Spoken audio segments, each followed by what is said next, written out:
안녕하세요. 전 서울에 사는 60대 아저씨입니다. 예전 같으면 할아버지 소리 들을 나이인데 요새는 60대도 청춘이라죠. 그러니 아저씨라고 한 제 표현 양해 부탁드립니다. 등산할 때마다 톡톡 사연 들으며 등산을 했더니 어느새 젊은이처럼 회춘을 느낌이 들어 그렇게 한번 표현해 보았습니다. 재미있는 사이다 사연 들으면서 산을 오르니까 힘든 줄도 모르고 막 오르게 되더군요. 그래서 보답의 의미로 저도 사이다 사연 하나 들고 왔는데 함께 들어주시면 감사하겠습니다. 먼저 저의 잊지 못할 학창시절 이야기로 시작을 해볼까 합니다. 전 가난한 농부의 아들로 태어나 문자 그대로 찢어지게 가난한 시절을 보냈습니다. 그때 당시 대학교는커녕 중학교에 갈 형편도 되지 않아 초등학교를 졸업하자마자 하루 종일 농사만 지었습니다. 그렇게 2년 정도 보내다가 보니 조금은 집안 사정이 나아져서 2살 늦게 중학교에 입학하게 되었어요. 거기서 만난 서울에서 전학 온 김창식이가 내 유일한 친구였죠. 동급생보다 나이가 많고 꾀재재한 가난한 늦가기 중학생과 같이 놀아준 학생들은 별로 없었습니다. 전 그저 학교만 끝나면 바로 먹고 살 생계를 걱정해야 했기 때문에 학우들과 어울릴 시간도 별로 없었어요. 그러다 어느 날 전학 온 창식이 덕분에 저의 학교 생활은 완전히 달라지게 되었습니다. 학우들은 서울에서 전학 온 창식이를 서울 깍쟁이라며 놀려댔어요. 그렇게 놀림받아 친구가 없는 창식이와 동급생들보다 2살이 많아 친구가 없는 저는 공교롭게도 짝꿍이 됐고 그때부터 늘 서로 붙어 다니게 되었어요. 제가 2살이 많다고 해서 아무도 형이라고 부르는 학생들은 없었는데 창식이는 제게 꼬박꼬박 형이라고 불러주었습니다. 제가 그러지 않아도 된다고 몇 번을 말해도 계속 형이라고 부르는데 전 내심 존중을 받는 것 같아 기분이 좋았어요. 서울 애들은 다들 이렇게 예의가 바른가 싶었습니다.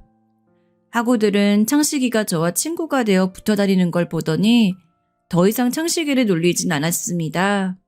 문제는 상급생 선배들이었어요. 창식이네 집은 어마어마한 부자란 소문이 있었는데 그 소문을 들은 상급생 선배들이 소위 삥을 뜯으러 종종 저희 반에 왔습니다. 이전에도 창식이의 가방을 마음대로 뺏어가고 용돈도 갈취해 갔는데 그런 그들을 저는 예의주시하고 있었습니다. 어이, 서울 깍쟁이, 신발 좋아 보인다? 이리 줘봐. 나도 한번 신어보게. 안 돼요. 이런 내가 언제 가져간대? 잠깐만 신어보자고. 창식이가 마지못해 신발을 벗어주자 그 선배는 자기 신발을 냉큼 벗더니 창식이의 신발을 신어보았습니다. 어? 이야, 이거 나한테 딱 맞네. 이제 그만 돌려주세요. 야, 나 이거 딱 3일만 빌리자. 이 영화가 데이트가 있어가지고. 안 돼요. 저 아버지한테 진짜 혼나요. 저번에도 제 가방 빌려가시고 안 돌려주셨잖아요. 아이씨, 그 가방 잊어버렸다고 했잖아. 내가 일부러 잃어버렸어? 진짜 돌려주세요. 저 진짜 아버지한테 죽어요. 그 3학년 선배는 돌려달라고 애원하는 창식이의 앞면에다 주먹을 내리꽂았습니다. 창식이는 안경이 벗겨지면서 그대로 땅바닥에 나뒹굴었습니다. 코피. 창식이는 결국 울음을 터뜨렸고 그 선배는 울고 있는 창식이의 멱살을 잡고 말했어요. 이 영화가 이거 잠깐 빌려갈 테니까 그런 줄 알아. 알았어? 안 돼요. 진짜 안 되는데. 근데 이 새끼가 선배는 우는 창식이의 뺨을 사정없이 갈겼습니다. 그만하지. 그 순간 저는 그 선배의 손목을 낚아채며 제지했습니다. 어? 넌 또 뭐야? 어디서 이런 염전 노예 같은 새끼가 껴들어? 그 선배는 그 말과 동시에 제게 주먹을 날렸는데 저는 그 주먹을 한 손으로 낚아챈 뒤 그대로 그 선배를 바닥에 매다 꽂아버렸습니다. 어이쿠, 아이구야, 씨. 이 새끼가 진짜 죽을라고? 선배는 다시 일어나서 제게 달려들었지만 전 한 대도 맞지 않고 그 선배를 흠씬 두들겨 패주었습니다. 제가 하도 살벌하게 패자 그 선배의 무리들도 선뜻 나서지 못했어요. 너 이 새끼 두고 보자. 씨.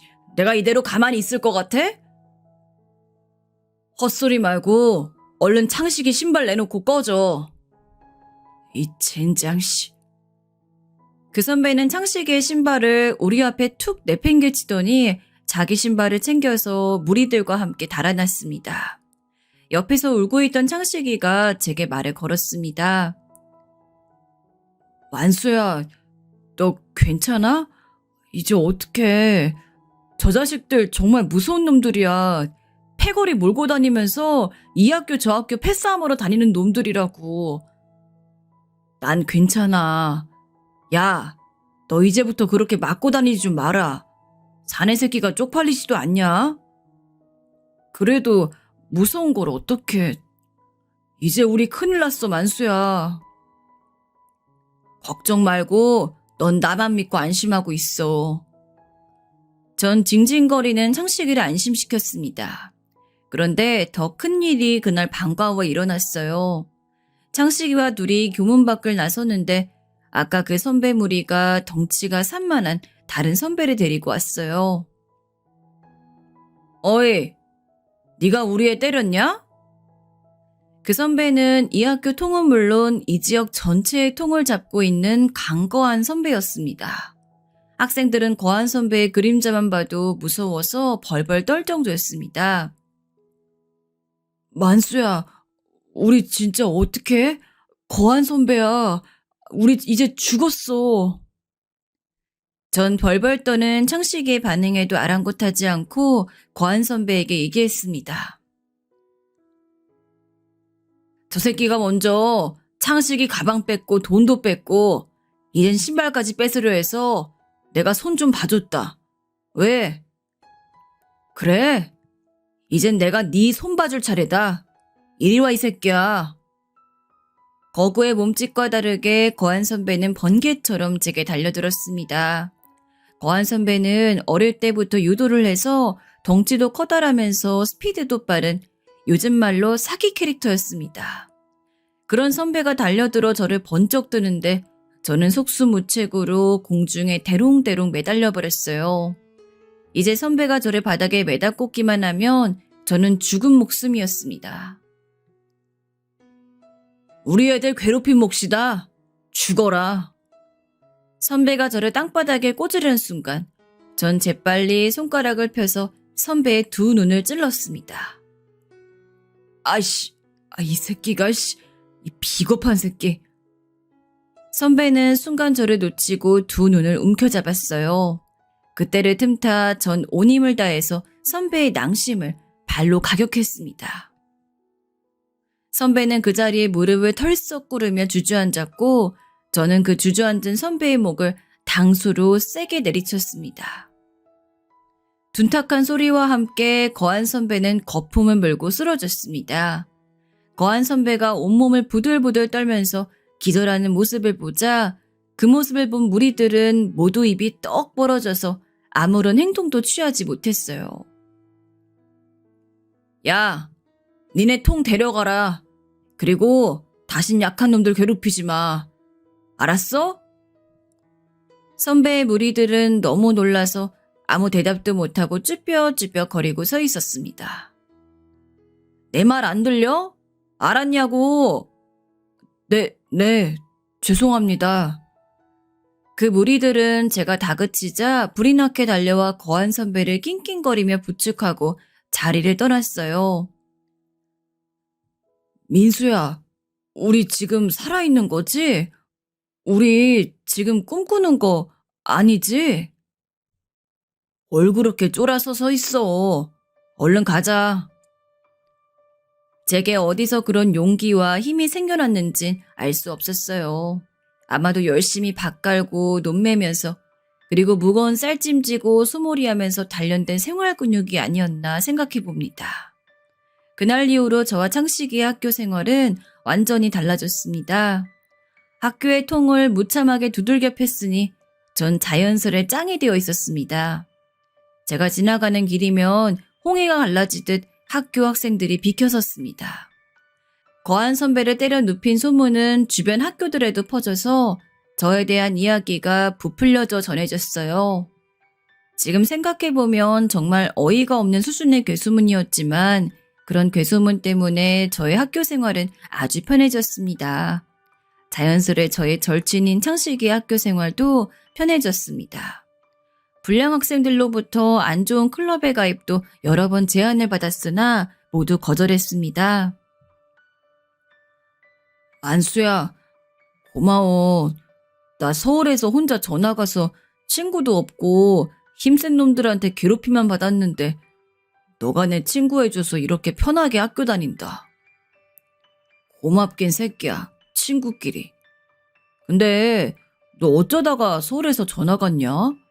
너네 집 정도면 계속 서울에서 살아도 되는 거 아니야?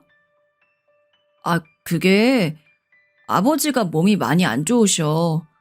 거의 마지막을 생각할 정도로 안 좋으신데 그래서 아버지가 마지막은 고향 땅에서 묻히고 싶다고 하셔서 잠시 온 가족이 지내러 온 거야. 그 말을 하는데 창식이의 눈가에 눈물이 맺혔습니다. 저도 친구의 딱한 사정을 들으니 울컥했지만 애써 태어난 척을 했습니다. 아이, 이 새끼, 또 왜 울어 임마. 아버지 괜찮으실 거야. 걱정 마. 창식이는 그렇게 한참을 끄끄거리며 눈물을 흘렸습니다. 전 그렇게 우는 창식이를 달래며 그 순간 진심으로 창식이의 아버지께서 오래도록 건강하기를 마음속으로 간절히 기도했어요. 하지만 정말 아쉽게도 저의 그런 바람은 오래가지 않았습니다. 겨울방학이 다가오려 할 무렵 창식이 아버지의 부고 소식이 전해졌습니다. 저와 반 학우들은 전부 창식이 아버지의 빈소를 찾아가 창식이를 위로해 주었습니다. 창식이는 아버지를 떠나보낸 슬픔에 내내 눈물을 쏟았습니다. 지금만 생각해보면 아무리 아버지의 마지막을 준비할 시간이 있었다고 하나 중학교 1학년 아이가 감당하기에 아버지와의 이별은 너무도 큰 것이었습니다. 그렇게 큰 슬픔을 겪은 창식이와 저는 겨울방학 내내 저와 더 친하게 지냈습니다. 그때쯤이면 농사도 쉴 때여서 하루도 빼놓지 않고 만나 산이며 들이며 뛰어다녔습니다. 창식이는 아버지를 잃은 슬픔을 그렇게 조금씩 걷어내가고 있었습니다. 어느덧 새학기가 다가올 무렵이 되었는데 하루는 창식이가 저를 불러놓고 말했어요. 만수야, 나 할 말이 있어. 뭔데? 나 다시 서울 올라가게 됐어. 뭐? 그게 정말이야? 원래 아버지 요양하러 내려온 거였으니까 이제 다시 가야지. 엄마도 서울에서 해야 할 일이 있으시고. 언제고 창식이와의 이별의 날이 올 것이라 예상은 했지만 그날은 예상과는 다르게 너무 빨리 찾아왔습니다. 그래, 창식아. 서울 가면 꼭 편지해라. 나도 나중에 너 따라서 서울로 대학 갈게. 그게 진짜야? 약속하는 거다. 서울 오면 꼭 나 찾아야 돼. 그럼 임마, 내가 꼭 연락할게. 건강해라. 전 그렇게 창식이와 뜨거운 포옹을 하고 멀리 서울로 보내주었습니다. 그날 이후로 서울은 제게 하나의 목표가 되었습니다. 이 다음에 대학을 가게 되면 꼭 절친한 창식이가 있는 서울로 가겠다고 결심을 했습니다. 창식이는 처음엔 편지를 자주 했는데 갈수록 연락이 뜸해졌어요. 그렇게 중학교를 졸업할 때쯤엔 연락이 완전히 끊기게 되었습니다. 다름쥐들보다 한참 뒤에 저희 집에도 전화를 설치하던 날, 그때 제일 처음으로 창식이네 집에 전화를 한 적이 있는데 처음 듣는 목소리의 아저씨가 전화를 받더니 이전에 살던 사람들은 다 이사 갔다고 했습니다. 그렇지만 전 서울을 향한 꿈을 멈추지 않았습니다. 열심히 농사와 공부를 병행해가며 문자 그대로 코피 쏟아가며 열심히 살았습니다. 그러한 노력이 결실을 맺어 서울에서 꽤 이름난 대학에 입학하게 되었습니다. 서울에 있는 대학에 합격한 것보다 더 기쁜 것은 중학교 시절 절친이었던 창식이를 볼 수 있다는 사실이었는데 정말 안타깝게도 서울에 올라와서 창식이의 소식을 백방으로 수소문했지만 찾을 수가 없었습니다. 그렇게 중학교 시절의 우정을 아쉽게 한켠으로 미뤄두고 전 다시 저의 삶을 충실하게 살았어요. 군대도 갔다 오고 복학해서 다시 열심히 공부도 하고 그런 저의 열심의 보상이라도 받듯이 졸업과 동시에 좋은 회사에 취직하게 되었습니다. 회사에 입사하고선 얼마 지나지 않아 선자리가 들어왔는데 그 자리에서 만나 첫눈에 반한 아리따운 아가씨가 지금의 제 아내입니다. 아내는 어른들의 성화에 억지로 나온 선자리라 제가 마음에 안 들었다고 했는데 첫눈에 이미 그 사람의 노예가 되어버린 제가 끈질기게 쫓아다녀 겨우 그녀의 마음을 얻을 수 있었어요. 그러나 결혼은 본의 아니게 조금 늦게 하게 되었습니다. 아버지가 갑자기 병환으로 쓰러지시게 되면서 아버지 병간호에 몇 년을 쏟아붓게 되었고 나중엔 마지막을 준비해야 한다는 의사 선생님의 말에 가시기 전 장남 결혼하는 모습이라도 보고 가실 수 있게 서둘러 결혼을 준비했던 기억이 납니다. 그리고 그 시간 동안 기다려준 아내에게 참으로 고마울 따름이에요. 아버지가 갑작스럽게 쓰러지시고 몇 년을 투병하시는 모습을 보니 어렸을 적 아버지의 병환으로 시골 마을에 전화 갔던 창식의 생각이 자주 났습니다. 그때마다 생각이 나서 다시 한번 수소문해 보았지만 역시 찾을 수 없었어요. 어쨌든 그렇게 무사히 결혼식을 치르고 얼마 지나지 않아 아버지를 잘 보내드렸습니다. 아버지는 마지막 가시는 길에 저와 아내의 손을 꼭 붙잡고 고맙다는 말을 연신 내뱉으셨습니다. 아버지를 떠나보내는 것이 무척 슬펐지만 그래도 가시는 길에 저희에게 고맙다는 말을 계속하시는 걸로 보아 저희가 자식된 도를 영 못하지 않았구나 하는 생각에 일면 안심이 되기도 했어요. 그 이후 또 열심히 살아가다 보니 예쁜 공주님이 저희에게 선물로 태어나게 되었어요. 아버지 병간호하느라 늦게 결혼해서 30이 넘은 나이에 줄줄이 딸만 셋을 낳았으니 그렇게 저는 딸부잣집 황씨 아저씨가 되었습니다. 아이들이 크는 속도는 화살보다 빠르다고 하더니 정말 눈 깜짝할 사이에 다 커버리더라고요. 밥 달라고 찡찡거리던 갓난쟁이였던 큰딸아이가 어느새 커서 대학도 졸업하고 취직도 하더니 글쎄 얼마 지나지 않아 결혼을 하겠다고 사윗감을 데려온다는 겁니다. 전 마음이 너무나 싱숭생숭했습니다. 딸아이가 그동안 연애는 몇 번 하는 것 같았지만 아빠에게 그런 얘기하는 것은 쑥스러웠는지 남자에겐 잘하지 않았거든요. 그러던 애가 갑자기 연애도 아니고 결혼을 하겠다고 하니 얼마나 놀랐는지 모릅니다. 웬 선머슴 같은 도둑놈한테 딸아이를 뺏기는 느낌이 들기도 해서 몇 번이고 남편 될 놈에 대해 남편 될 사람에 대해서 꼬치꼬치 캐물었는지 모릅니다. 제 첫째 사이가 될 사람은 딸아이가 대학을 다니던 시절 만난 학교 선배라고 했어요. 엄마 아빠에게 남편감을 인사시키겠다고 처음 데려온 날이 아직도 기억이 납니다. 멀끔히 정장을 입은 훤칠한 청년이 현관문을 늘어서면서 수줍게 인사하던 모습이 아직도 생생합니다. 사위의 첫인상은 아주 좋았어요. 그런데 이야기를 조금 나누어 보니 약간 허영심 같은 게 엿보여서 걱정이 되었습니다. 처음 뵙겠습니다. 아버님, 박찬혁이라고 합니다. 전 지금 황성물산에서 대리로 근무하고 있습니다. 대학은 민정이와 같은 대학을 나왔고 수석으로 졸업했습니다. 민정이를 제게 주신다면 평생 행복하게 해줄 자신 있습니다. 처음 보는 자리에서 자신의 스펙을 쫘르륵 나열하며 자신감에 넘쳐하는 모습이 나쁘진 않았습니다만 계속 이야기하는데 은근슬쩍 자기 자랑을 늘어놓는 것이 영 마음에 걸렸습니다. 저희 청담동 본가에 가면 정원에서 기르는 개가 한 마리 있는데요. 그 녀석이 얼마나 귀여운지 모릅니다. 사립명분 한호고등학교 아시죠? 제가 거기 전교회장 출신입니다. 이번에 새로 뽑은 벤츠 E클래스가 생각보다 제 손에 맞지 않아 고생 좀 하고 있어요. 이럴 거면 같은 가격에 국산차로 샀으면 훨씬 큰 차를 살 수 있었을 텐데. 장인어른 될 사람에게 어필하는 능력치곤 조금 과하다는 생각이 들었어요.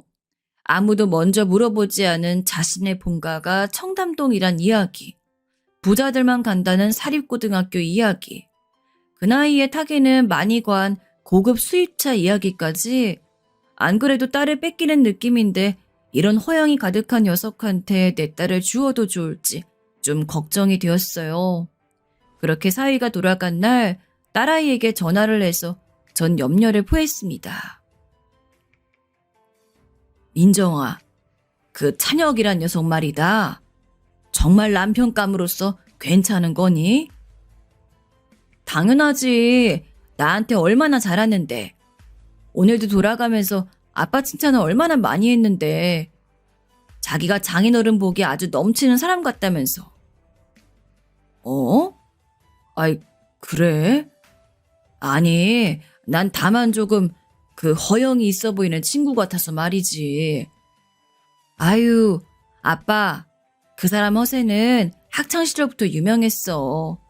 그래도 자기 할 몫은 다 해내는 사람이라서 동창들 사이에선 그냥 그 정도는 귀엽게 넘어가는 분위기야. 아빤 처음 봤으니까 그게 거슬렸을 수 있겠다. 근데 너무 걱정하지 마. 그 귀여운 허세 부리는 맛에 사는 사람이니까. 적어도 나를 불행하게 하진 않을 거라고. 그래, 뭐 너에게 잘한다면 그걸로 일단 합격이다만. 정말? 아이, 그럼 우리 결혼 허락하는 거지? 아싸, 아빠 사랑해. 아니, 또 그게 또 바로 허락을 한다는 그런 뜻은? 아빠 나 전화 들어온다. 나중에 또 전화할게요. 그렇게 무언가 뒤를 닦지 않는 것 같은 느낌으로 딸과의 통화를 마쳤지만 그래도 사실 걱정이 되긴 했습니다. 하지만 어릴 때 우리 학창시절을 생각해보면 귀여운 허세 정도는 얼마든지 부리던 친구들이 더러 있었던 것 같습니다. 그 친구들 중에서는 지금도 자신의 삶을 착실히 잘 살아가는 친구들이 있는 걸 보면 그 정도는 그냥 넘어가야 되나 하는 생각도 들었습니다. 그러나 저의 이런 염려에도 아랑곳 않고 그저 결혼한다니 좋아서 신나 있는 딸을 보는데 제가 더 이상 이 결혼에 대해 고민해서 무엇하나 하는 생각이 들었어요. 그렇게 치러진 큰딸아이의 결혼식 날 이상하게 눈물이 하염없이 나더군요. 요즘 시대에 걸맞지 않는 말이지만 제가 잘할 때만 해도 남자는 절대 울어선 안 된다라고 배웠거든요. 그래서 거짓말 좀 보태서 태어나서 거의 한 번도 안 울었던 것 같습니다. 그런데 긍지오겨 키운 딸내미가 시집가는 모습을 보니 정말 펑펑 눈물이 났습니다. 아낸 제게 평소에 남자다운 척은 혼자 다 하더니 주책 맞다고 놀렸어요. 처음 했던 우려와는 다르게 큰딸아이는 결혼 생활을 행복하게 잘하고 있는 것 같았습니다. 사위도 저와 아내에게 참 잘했어요. 괜한 우려를 했다는 생각에 사위에게 미안해지기도 했습니다. 그래도 큰딸아이를 시집 보내고 나니 무언가 인생의 커다란 숙제를 해결한 것 같은 느낌이 들었습니다.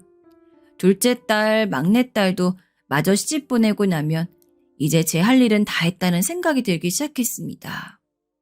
그런데 그런 생각은 거기서 그치지 않고 조금 일찍 은퇴를 준비하고 싶다는 생각이 들었어요.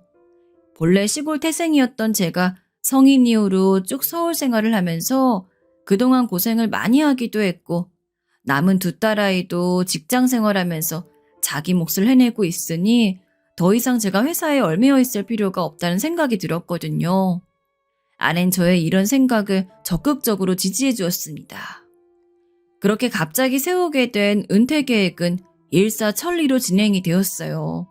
마지막으로 회사를 나섰던 날 모든 직원들이 우레와 같은 박수를 쳐주면서 저를 송별하던 그 장면을 잊을 수가 없습니다. 내가 인생을 헛살진 않았구나 하는 생각이 들며 참으로 감격스러웠던 기억이 있습니다. 은퇴하고서는 아내와 둘이 신나게 이곳저곳 놀러 다녔습니다. 산으로, 바다로, 또 해외여행도 몇 번 다녀오고 크루즈 여행도 다녀왔습니다. 여행 자체도 즐거웠지만 열심히 살아온 지난 인생에 대한 보답으로 이런 여유를 부릴 수 있다는 것이 감사했어요. 무엇보다도 저와 함께 살면서 고생한 아내에게 이런 선물 같은 시간을 줄 수 있다는 것이 기뻤습니다. 한 번은 정말 오랜만에 어릴 적 살던 시골 마을에 간 적도 있습니다. 부모님이 다 돌아가신 후엔 아주 오랫동안 가지 않았는데 그렇게 오랜 세월이 지나 찾아본 고향 마을은 많이도 변해 있었어요. 아직 시골의 정치는 가지고 있지만 그와 동시에 커다란 현대식 마을회관이랑 도서관도 들어섰습니다. 그리고 시골 마을에는 다소 걸맞지 않게 최신식 건물로 지어진 병원도 있었습니다. 마을 할머니 할아버지들은 이 병원 덕분에 당신들께서 장수하는 것 같다며 좋아하셨어요. 듣기로는 서울 사는 큰 부자가 마을회관이랑 도서관과 병원을 짓는데 엄청난 돈을 기부했다고 하더군요. 아무것도 없던 시골 강촌이 이렇게 발전했다는 사실에 내심 뭔가 뿌듯했던 기억이 납니다. 나중에 아예 늙어서는 이 마을에 귀향해 살아도 좋겠다는 생각이 들었습니다. 그런데 참 저의 농사꾼 혈통은 어디 가지 않는가 봅니다. 맨날 놀러만 다니고 안 놀러 다닐 때는 집에서 빈둥거리기만 하니 좀이 쑤셔 견디질 못하겠더군요. 100세 시대라고 하던데 앞으로 남은 제 인생의 3, 40년을 이렇게 놀고만 보내기에는 조금 아깝다는 생각이 들었어요. 그래서 그동안 하지 않았던 직종으로 소일거리 하나 구해볼까 하는 생각이 들어 이것저것 알아보았는데 시내에 있는 큰 신축 빌딩에 경비관리자를 새로 구한다는 공고가 있더군요. 전 뒤도 안 돌아보고 그 길로 전화를 걸어서 면접을 보고 싶다고 했습니다. 다행히 담당자는 바로 면접을 잡아주었고 그렇게 저는 다음 주부터 그 건물에 경비 아저씨로 출근하게 되었습니다. 그런데 첫 출근을 하던 날 놀라운 일이 있었습니다. 전 업무 인수인계를 받고서 첫 업무로 주차 안내 파트에 배정을 받게 되었습니다. 그렇게 주차장에 진입하는 차량의 안내를 열심히 하고 있었는데 갑자기 익숙한 차량이 제 앞에 서더니 창문을 내리는 게 아니겠어요? 아니 장인어른, 여기서 지금 뭐 하세요? 어? 아니 자네가 여기 어쩐 일로? 그 사람은 다름 아닌 사위였습니다. 어쩐 일이나뇨? 여기 저희 회사잖아요. 저희 황성물산 본사 이번에 이 건물로 같이 들어왔잖아요. 아이, 그게 정말이야? 여기가 황성그룹 빌딩인 거 알고 있었다만 자네가 근무하는 데는 아직 명동인 줄 알았지. 이왕 이렇게 된 거 잘 됐지 뭔가. 아니 그보다 그 복장은 다 뭐고 여기서 왜 주차 안내를 하고 계세요? 이거 나 오늘부터 여기 경비 아저씨야. 집에서 놀기 너무 좀이 쑤시지 뭔가. 그래서 이렇게 소일거리 찾아서 하게 됐다네. 어디 외근 갔다 오는 길인가? 네. 장인어른, 저 좀 바쁜 일이 있어서 먼저 가볼게요. 이따 전화 드릴게요. 응? 그래. 그래. 차 조심하고. 사위는 제게 인사를 몇 마디 나눈 뒤 바쁜 일이 있는지 급히 자리에 떴습니다. 전 적적한 근무처에 사위가 같이 있다는 사실이 그렇게 든든하고 좋을 수 없었습니다. 능력이 좋아 결혼한 지 얼마 지나지 않아 금세 팀장이 되었는데 회사에선 평이 아주 좋다고 들었습니다. 전 그렇게 열심히 일하는 사위에게 힘이라도 좀 보태주고 싶었습니다. 그래서 잠시 쉬는 시간에 사위가 있는 부서로 바카스 한 세트를 사서 올라갔습니다. 사위가 있는 자리로 가자 사위는 팀원들을 데리고 회의를 하고 있는 듯 보였어요. 회의실 안에서 흰색 칠판에 무언가를 적으며 열심히 팀원들에게 설명하고 있었습니다. 전 그 회의실 문에 잠시 노크를 하고 들어갔습니다. 네. 어떻게 장인어른? 안녕하세요. 인사드리겠습니다. 전 우리 박찬혁 팀장의 장인어른 되는 사람입니다. 여기 이거 시원한 거 드시면서 하세요. 어머, 안녕하세요. 아니, 근데 어떻게 팀장님 장인어른께서 경비 아저씨 옷을 입고 계세요? 아유, 제가 나이 먹고 일할 때 찾다 보니 여기서 경비를 구한다고 하지 뭡니까? 그래서 냉큼 지원했는데 와서 보니 또 내 자랑스러운 사위가 여기서 근무를 하고 있지 뭡니까? 우연도 이런 우연이 없어요. 허허. 아버님 감사합니다. 잘 먹을게요. 팀장님 좋으시겠다. 이런 좋은 분이 장인어른이신데 또 같은 곳에 근무하시다니. 그래. 저기 장인어른, 저희가 회의 중이었어가지고요. 제가 이따가 연락드릴게요. 응? 그래. 내가 회의하는데 너무 눈치 없이 껴들었네. 그럼 난 이만 가네. 수고들 하십시오. 그 이후로부터 회사 내에서는 사위와 한 번씩 마주쳤습니다. 제가 처음에는 주차관리 부서에 있다가 시설 보안 쪽으로 보직을 옮기게 되어서 직원들 근무 시간 중에도 시설 체크할 겸 건물 구석구석을 왔다 갔다 해야 했거든요. 그러자면 사위가 있는 부서도 자연스레 들락날락하게 되었으니 자연스레 마주칠 수밖에 없었죠. 그런데 저와 마주치는 일이 잦아질수록 사위는 점점 더 저를 피하는 것 같았습니다. 전 그런 사위의 모습이 내심 서운했지만 일하다 바쁘면 그럴 수도 있겠지 하며 이해하고 넘어가려고 했습니다. 그렇게 며칠이 흘렀을 때였을까요? 관리소장님으로부터 호출이 왔습니다. 황씨. 황씨가 박찬영 팀장님 장인이라고 했지? 박 팀장님이 주차장에서 지갑을 떨궜는데 이게 나한테로 왔네. 박 팀장님 지금 전화 안 받으니까 황씨가 좀 가지고 있다가 전달해줘요. 전 사위가 분실한 지갑을 고이 잘 가지고 있다. 점심시간이 이제 막 끝나갈 무렵 사위가 일하는 부서에 지갑을 전해주러 갔습니다. 장인어른, 이 시간엔 또 어떻게... 사위는 무언가 모르게 저를 어색해하는 눈치를 넘어 언짢은 느낌이었습니다. 아니, 난 자네가 잃어버린 지갑 찾아주러 왔지. 그래도 팀원들 보는데 자꾸 이렇게...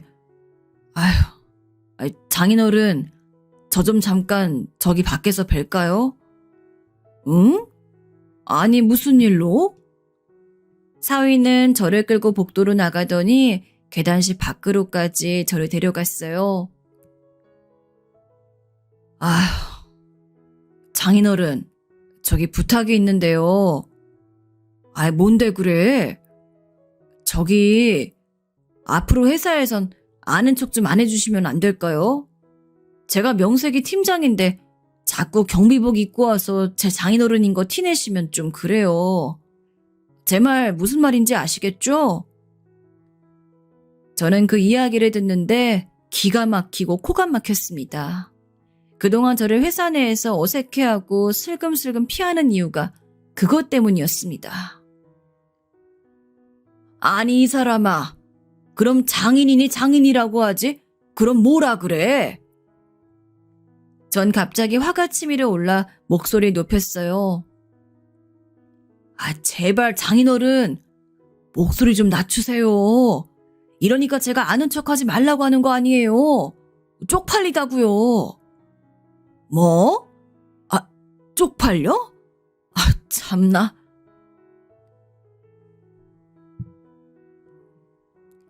생각할수록 어이가 없었습니다. 처음 딸아이가 데려왔을 때 문득문득 엿보였던 허세와 허영이 이런 데서 문제를 일으키는구나 싶었습니다. 그때 알아봤어야 했는데 너무 때늦은 후회였습니다. 그래야 알겠네. 자네 말이 무슨 말인지 알겠어. 전 그렇게 뒤도 안 돌아보고 다시 내려왔습니다. 그리고는 이 건방진 사위놈이 너무 괘씸해서 따끔하게 혼을 내줘야겠다고 생각했습니다. 그렇게 며칠을 두고 보던 중 기회가 찾아왔어요. 그날은 회장실에 시설 점검을 급하게 할 일이 있어서 가게 되었는데 회장실 앞에 임원들이 줄줄이 대기하고 있었습니다. 그리고 그 중에는 제 사위도 껴 있었습니다. 일개 팀장이 임원진들과 함께 회장실 앞에서 대기라니 의아했습니다. 전 일부러 큰 소리로 사위에게 다가가 인사했습니다. 아이고, 사위. 이런 데서 또 만나네. 아니, 그런데 회장실에는 어쩐 일로? 제가 큰 소리로 인사하자 모든 눈이 저희 쪽으로 주목되었습니다. 사위는 원망 가득한 눈초리를 저를 쳐다보며 신경질 잔뜩 섞인 목소리로 속삭였습니다. 장인어른, 회사에서 아는 척하지 말라고 했잖아요. 저 지금 일생일대 중요한 순간이에요. 회장님 얼굴 직접 뵙고 보고 드릴 절호의 기회라고요. 이 중요한 순간에 제발 망치지 마시고 조용히 좀 계세요. 네? 제발요. 그래? 알겠네. 아유, 마침 저기 회장실 문 열린다. 얼른 가보게. 그렇게 회장실 문이 열리고 임원진들과 사위는 그 열린 문으로 들어갔습니다. 문이 닫히던 찰나에 저도 따라 들어갔습니다. 그리고는 큰 소리로 외쳤습니다. 야, 김창식, 너 이 새끼 직원들 교육 똑바로 안 시켜? 그리고서는 그대로 회장에게 다가가 냉큼 따기를 올려붙였습니다. 아니, 이 사람이 미쳤나? 제 행동을 본 임원진과 비서실장은 제게 달려들어 저를 마구 저지했습니다. 아이쿠, 잠깐. 그 사람 가만히 두세요. 회장은 옷매무새를 다듬더니 제게 말을 했습니다. 야, 만수야, 너 왜 그래 임마. 회장은 마치 저와 원래 아는 사람인 듯 제 이름을 부르며 말했고 그 자리에 있던 임원진들과 사위는 그 상태로 얼음이 되었습니다. 야, 김창식, 너 직원들 교육을 어떻게 시킨 거야? 너네 회사 사원이 사람 아래 사람 없고 사람 위에 사람 없다 이거 아니냐? 그런데 경비라고 이렇게 사람 무시해도 되는 거야? 아니, 무슨 일인데 그래. 만수야, 말로 해, 말로. 아니, 글쎄, 내가 시설 점검 좀 하러 왔다. 익숙한 얼굴들이 있길래 말 좀 붙였더니 경비라고 개무시를 하잖아. 자기한테 말도 섞지 말래. 이딴 정신상태를 가지고선 무슨 경영을 하겠다고 자빠졌어? 김 실장, 이게 어떻게 된 일이죠? 누가 이분께 그런 무례한 짓을 저질렀죠? 회장은 옆에 있는 비서실장에게 자초지종을 물었고 영문을 모르는 비서실장은 당황할 뿐이었습니다. 무엇보다 사위의 파랗게 질린 얼굴이 그날의 하이라이트였습니다. 사위는 온몸에 식은땀을 흘리면서 벌벌 떨었습니다. 제가 회장의 따기를 올려붙인 것도 놀라운데 저에게 무례를 범한 사람이 자신인 게 탄로날까봐 무서워서 벌벌 떨고 있었던 것입니다. 만수야, 내가 꼭 너한테 이런 무례를 범한 사람을 찾아내서 조치를 취할 테니까 진정하고 내려가 있어. 그렇게 저는 사시나무 떨듯 떨고 있는 사위를 응시하며 화장실 문 밖을 나섰어요. 여러분, 이게 어찌된 영문인가 싶으시죠? 이미 눈치 빠른 분들은 이 회사의 회장이 제 어릴 적 절친이었던 김창식이라는 걸 알아차리셨을 겁니다. 근데 그럼 그토록 찾아 헤맨 절친 창식이를 언제 어떻게 찾았느냐고요? 네, 오늘의 총극에 대해 이야기하기 전에 먼저 그 이야기부터 해드려야겠네요. 그렇게 찾아 헤맸던 창식이의 행방을 찾게 된 단서는 다름 아닌 아주 오랜만에 찾은 고향 마을에서였습니다. 전형적인 시골 깡촌이었던 제 고향 마을에 최신식 병원이랑 마을회관 등이 들어섰다는 얘기를 앞서 드렸었죠. 그리고 그것이 어느 서울 사는 부자의 큰 기부로 이루어졌다는 것도요. 저는 그 서울 부자 이야기를 듣는데 뭔가 직감이 왔습니다. 아, 창식이구나. 그 길로 저는 그 기부를 했다는 큰 부자의 행방을 백방으로 수소문했습니다. 기부를 받은 병원이나 마을회관은 처음에는 기부자의 신원을 밝힐 수 없다며 그것이 기부하신 분의 뜻이었다며 절대 누군지 알려주지 않았습니다. 그 이후로부터는 거의 탐정이 되어서 그 부자의 뒤를 쫓았습니다. 그 최신식 병원을 세운 재단을 캐기 시작했고 그 재단이 어느 기업의 주식을 다량 보유하고 있다는 사실을 알게 되었는데 그 기업이 바로 황성그룹이었습니다. 그런데 아무리 찾아도 황성그룹의 주요 인사들 중엔 김창식이란 이름을 가진 사람이 없었습니다. 흔해 빠진 이름이었는데 왜 그렇게 내가 찾으려고 하면 없는 건지 참 답답했어요. 그러다가 결정적인 실마리를 하나 풀게 되었는데 그건 황성그룹의 회장이었던 데이비드 킴이었습니다. 맞습니다. 데이비드 킴. 김창식의 미국 이름이죠. 워낙 언론에 노출을 꺼려하는 사람이라 대중들도 이 황성그룹의 회장이 외국 이름을 쓰는 데이비드 킴이란 사람 정도로만 알지 얼굴도 그리 알려져 있지 않은 사람이었습니다. 그러니 제가 못 찾을 수밖에요. 겨우겨우 찾아낸 창식이에 대한 단서로 전 비서실로 곧바로 향했어요. 막아서는 청원경찰을 따돌리고 보안 출입문을 들어가는 직원을 잽싸게 뒤따라 들어갔어요. 그리고선 몰래 비서실에 도착해서 문을 두드렸습니다. 안녕하세요. 회장님 좀 뵈러 왔습니다. 저 여기는 아무나 이렇게 막 찾아오시면 안 되는데요. 실례지만 누구시죠? 황만수. 이름 석자 남겨놓고 가겠습니다. 제 이름 전달하시면 누군지 바로 아실 겁니다. 네, 그럼 전달해 드릴 테니 연락처나 남겨주세요.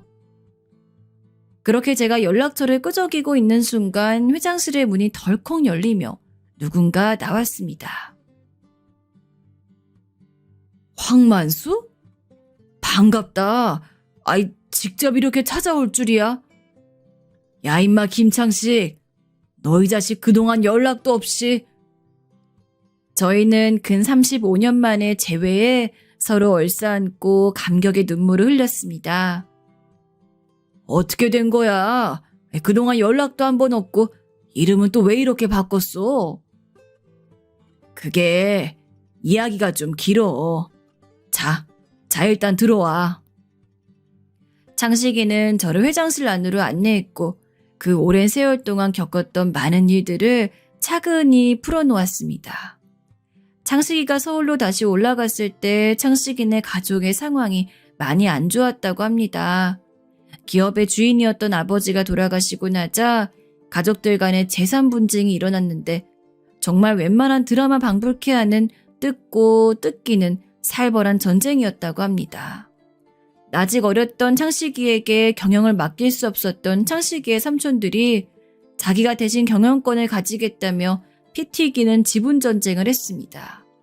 급기야는 아버지가 어머니와 창식이에게 물려주었던 지분까지 탐을 내며 전쟁에 끌어들이자 어머니와 창식이는 그 난리를 피해서 멀리 미국으로 도피했다고 합니다.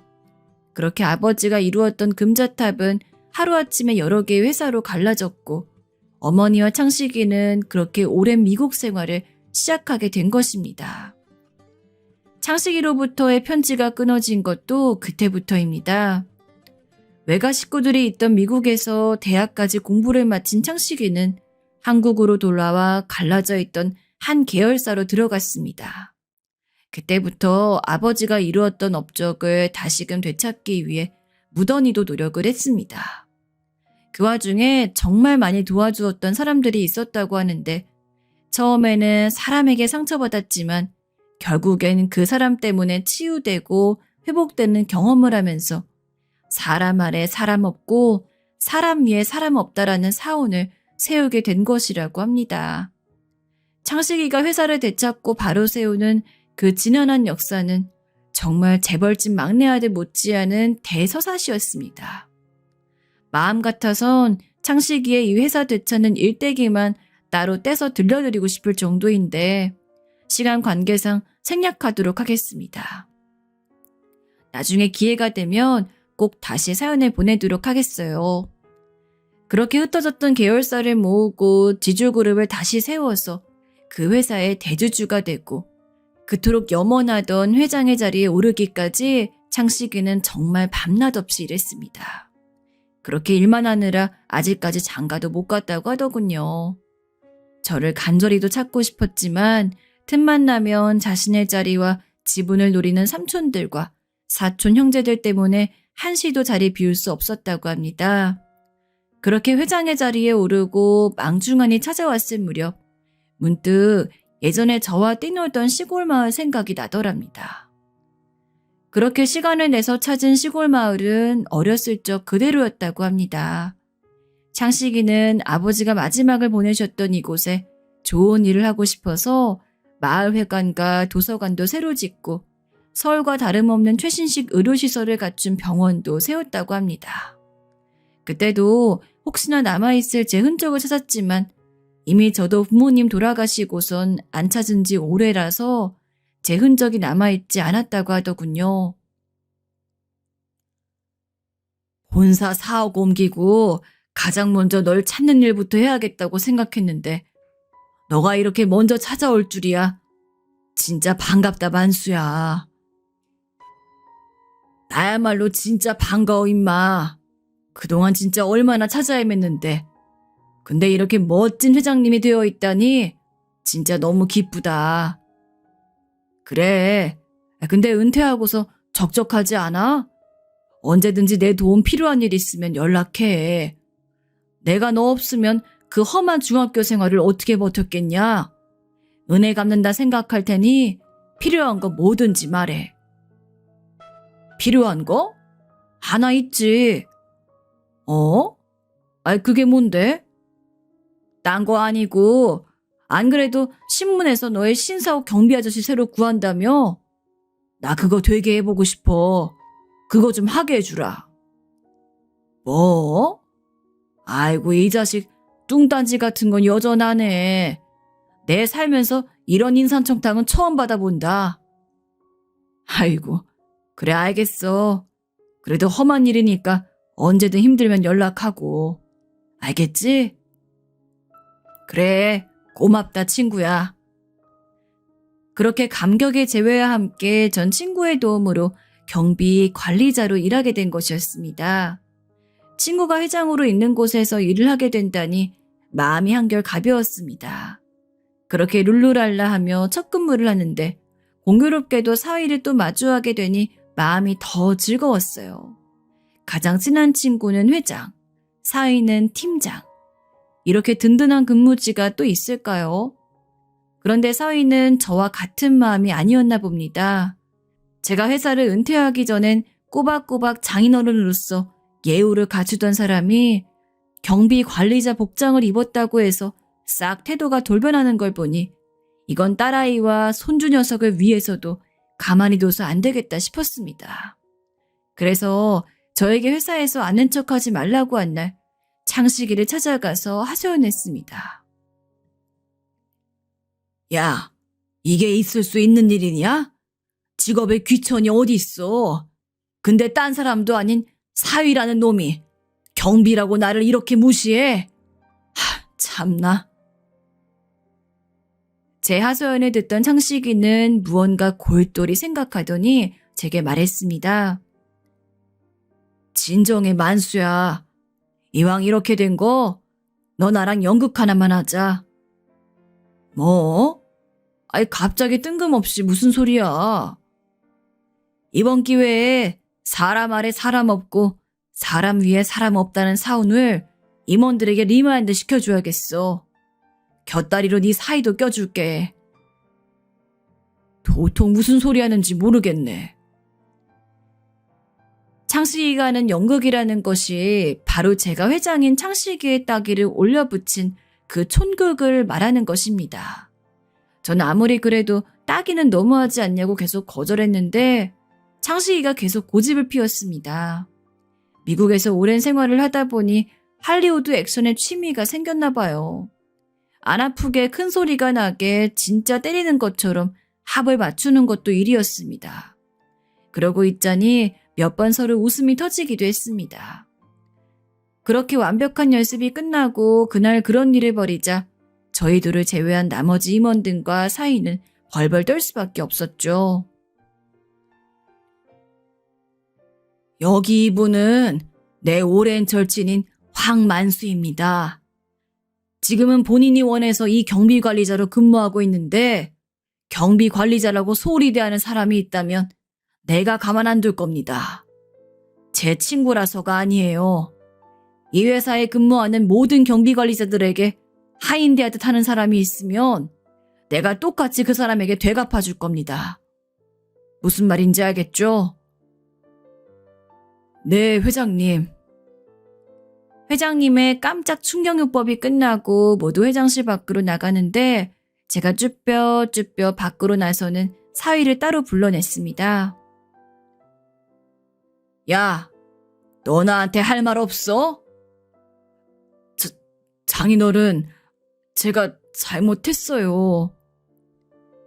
사위는 그 자리에서 무릎을 털썩 꿇고 눈물을 흘리며 제게 사죄했습니다. 너 내가 이 회사에서 확 잘라버리려다가 그래도 내 딸 남편이고 내 손주 애비라 이 정도로 경고하고 넘어가는 거야. 너 이 새끼 처음 봤을 때부터 허세 부리는 거 마음에 안 들었는데 행여 손주놈이 네 옷에 조금이라도 담기라도 하면 니놈 가만 안 둘 거야. 알겠어? 네, 장인어른. 제가 똑바로 교육시키겠습니다. 그날 이후로 사위 녀석은 말 그대로 겸손과 겸허함의 상징이 되었습니다. 회사에서 근무하는 모든 청소 노동자들과 경비 근로자들을 볼 때마다 고십도로 인사하고 다녔습니다. 그렇게 자랑하던 벤츠 수입 차량도 팔고 가족들이 함께 즐길 수 있는 국산 SUV를 구매했습니다. 저에게 보여주기식으로 잠깐 그러는 것인지 진짜 마음을 바꿔먹은 것인지는 좀 더 지켜봐야겠죠. 이처럼 우리 주변에는 겉모양은 초라하지만 사실은 단단한 내실을 가진 사람들이 많답니다. 그렇기에 친구가 세운 사온, 사람 아래 사람 없고 사람 위에 사람 없다라는 말은 정말 진리인 것 같습니다. 그런 바른 철학을 가지고 기업을 경영하니 더 잘 될 수밖에 없겠죠. 어느새 근무 교대할 시간이 다가와서 전 이만 급하게 인사를 드려야 할 것 같습니다. 모두 행복한 하루 보내세요. 안녕하세요. 오늘 제가 사연을 보낸 건 정말 힘든 상황 속에 있던 저희 아버지가 최근 한 여자아이로 인해 겪은 이야기를 여러분들과 함께 공유하고 싶어서입니다. 부디 끝까지 제 이야기 들으시고 다들 요즘처럼 힘든 상황에서 좋은 기운 얻어가셨으면 좋겠습니다. 저희 부모님은 가난한 환경 속에서도 어린 저와 동생 2명을 돌보기 위해서 한평생 열심히 노력하며 사신 분들입니다. 아직도 부모님이 저희에게 종종 하신 말씀들이 생생하게 기억이 나는데요. 엄마랑 아빠는 밥 좀 못 먹어도 괜찮아. 눈에 넣어도 안 아플 만큼 사랑하는 너희들만 맛있는 거 많이 먹고 쑥쑥 클 수 있으면 엄마랑 아빠는 더 바랄 게 없다. 없는 형편에 저희 새 키우기 분명 쉽지 않으셨을 겁니다. 하지만 부모님은 저희에게 조금의 부족함도 느끼지 않게 하기 위해서 쉬는 날도 없이 일만 하셨어요. 그래서인지 제가 기억하는 부모님 얼굴의 대부분이 일과 피곤에 찌들어 계셨던 걸 생각하면 아직도 마음이 아픕니다. 어렸을 때는 부모님의 직업이 좋지 않다는 게, 저희 집이 가난하다는 게 무엇보다 부끄러웠어요. 친구들에겐 이 사실을 알리고 싶지 않아 일부러 저희 집 주소를 속이기도 했고, 어떻게든 부모님과 관련된 이야기는 피하곤 했습니다. 지금 생각하면 다 철없는 행동이고 부끄러운 행동이지만 어렸을 때 그런 걸 알 리가 있나요? 그저 친구들이 나를 어떻게 볼지 그 시선이 더 중요한 나머지 가난한 집안 환경과 부모님을 창피하게 여기기만 했던 것 같아요.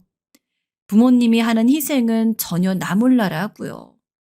거기다 전 부모님에게 이거 사달라 저거 사달라 조르기도 참 많이 졸랐어요. 엄마, 철수가 가지고 있는 책가방 나도 사주면 안 돼?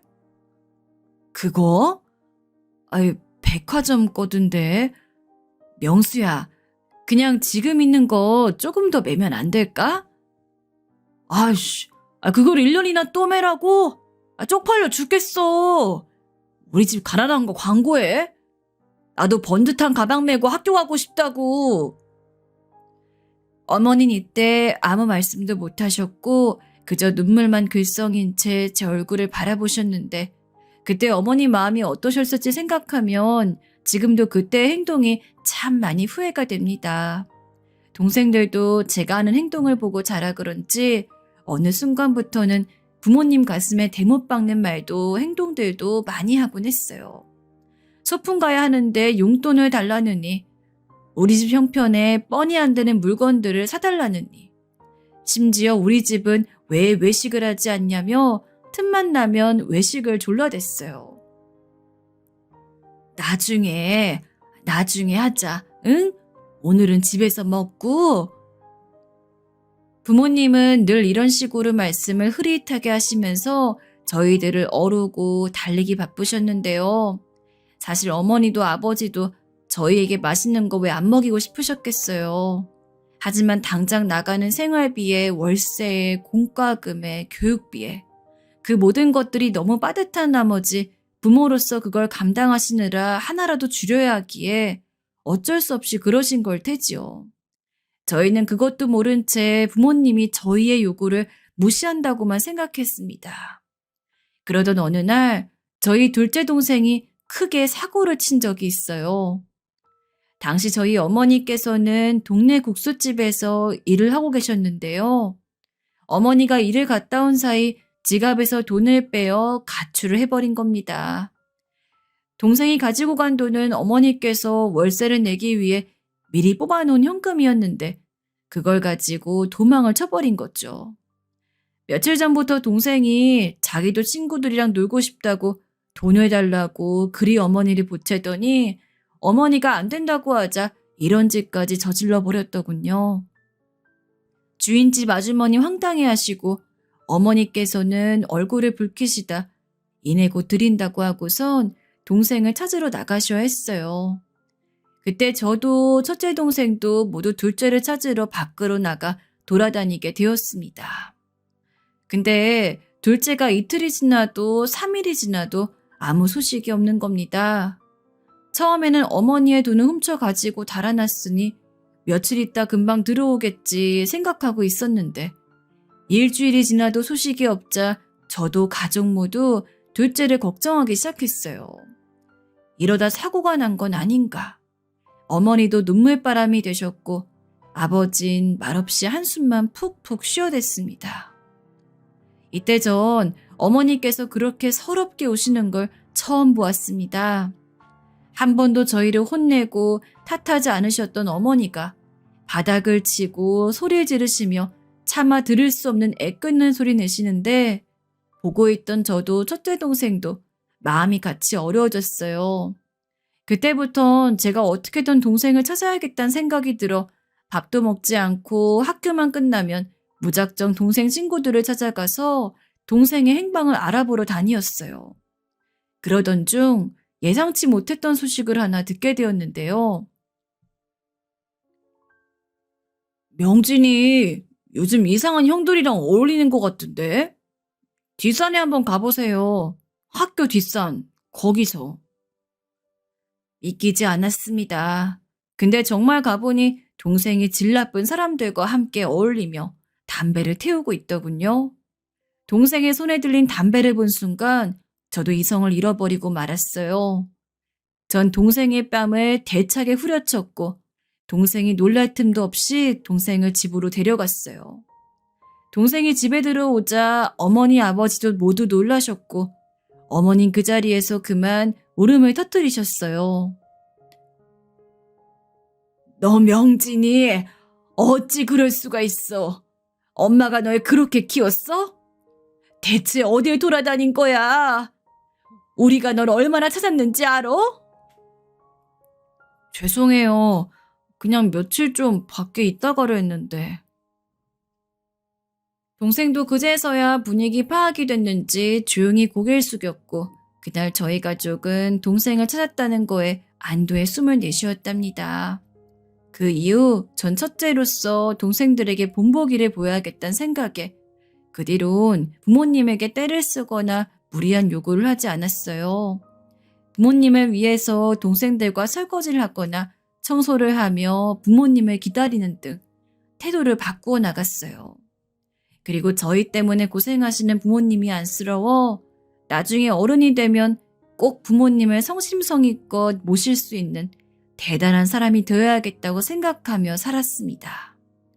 아마도 그때 동생이 벌인 행동과 부모님이 가슴 아파하셨던 게 저에게 꽤 큰 충격으로 다가온 것 같아요.